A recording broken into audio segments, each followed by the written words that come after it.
Hi, you guys out there in YouTube land. Chibi here with Alice, and who is currently known as Frankenfurter, but I'll explain why that is in just a minute. I'm here to do an update on BJD Addicts Prompt 4 background stories. As you know, I've been doing my background stories in parts, when, all the characters for one part of my story come in and I update the story.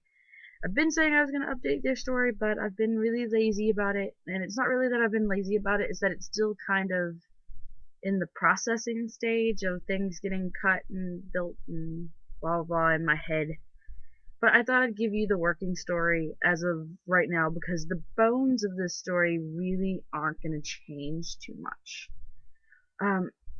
I guess I'll start with Alice, who is currently wearing a Alice's Collection wig, and she's my darkside Jessica doll. Sorry.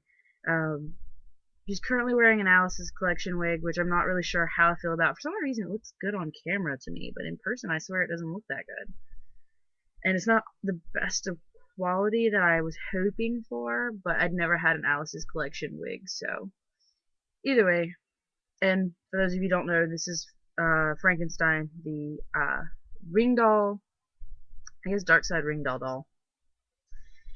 Anyways, so the story starts with Alice. Her age isn't completely defined yet, but I'm going around the ages of 14, 15, kind of very young teens.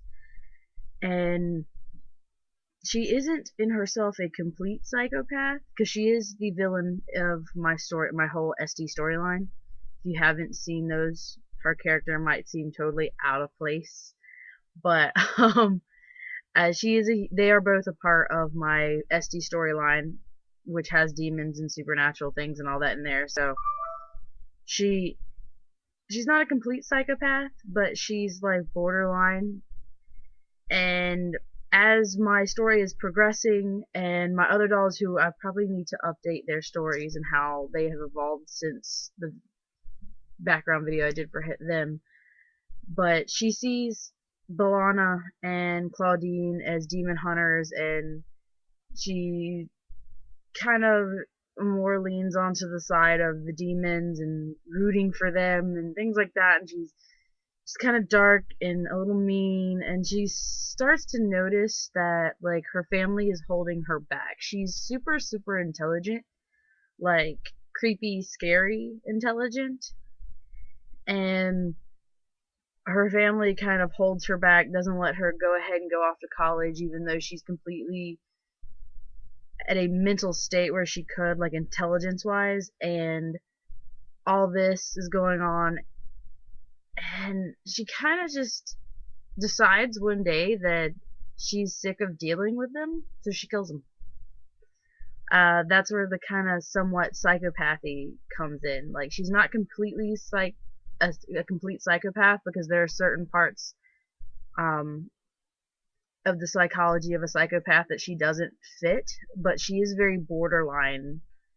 And so she kills them mainly for the reason that they're in her way. And now she goes on the run because she's not stupid enough to say where she's at. She knows that eventually they'll figure out that she did it. And in the process of being on the run, she kind of builds herself a little lab out in the middle of nowhere, where she's jerry-rigged up some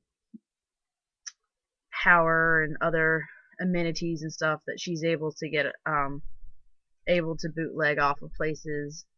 And she starts to realize she's gonna have a really hard time in this world not having an adult to, because I mean, it's really hard for someone of her age, a young teen, to get around without having an adult there, because people look at her weird. She can't technically drive, or anything like that. So she decides, in her all intelligence, to build herself an adult.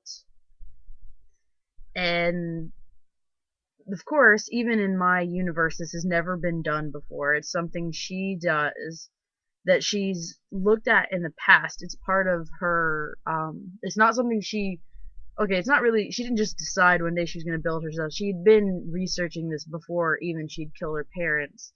Not in this context, but that was like her obsession, was kind of doing this I am God, I can build man thing, and it's kind of something that scared her parents. So she finally, now that she's on her own and doesn't have her parents holding her back, decides to actually put all of her research into it and actually go and do it. And she does. She builds Frankenfurter, which I think Frankenfurter is really more of her pet name toward him. And I haven't really decided what his real name is gonna be, but she kind of just calls him that because she likes the Rocky Horror Picture Show. It's one of her quirks that she likes the Rocky Horror Picture Show, so she calls him that. And then she builds him, and she's actually really angry and pissed off because clearly he didn't quite come out looking like a normal adult. He's gray. She can't figure out what she's done wrong, what part of her research is incorrect, and why is he gray, why doesn't he look normal. Like, she pretty much knew that he'd have, like, all the stitching and stuff where she had to put him together, and she's, like, built on a fake heart for him so he stays alive, but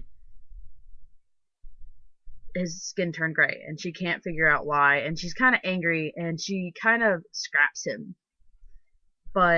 and dislikes him. His presence annoys her, but he himself, because she mentally may be extraordinarily intelligent, she's still very young, so he's still about the same age in, like, mindset as she is, and he's just kind of her adorable little pet. He follows her around everywhere, even though she hates him and is annoyed with him and doesn't want him around her.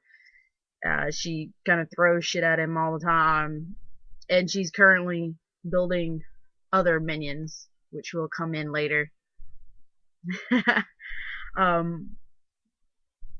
So she's trying to figure out what she's done wrong.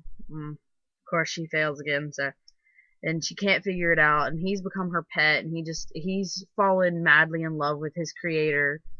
And that's kind of where my story is right now.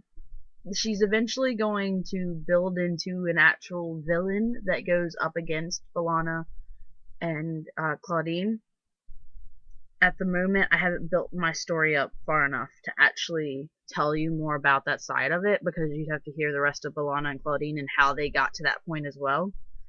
So I don't know how long that's going to take me to actually get everything at least somewhat concrete in their storyline to work. But yeah, so eventually she's the dark evil master villain of the story, and he is her creation.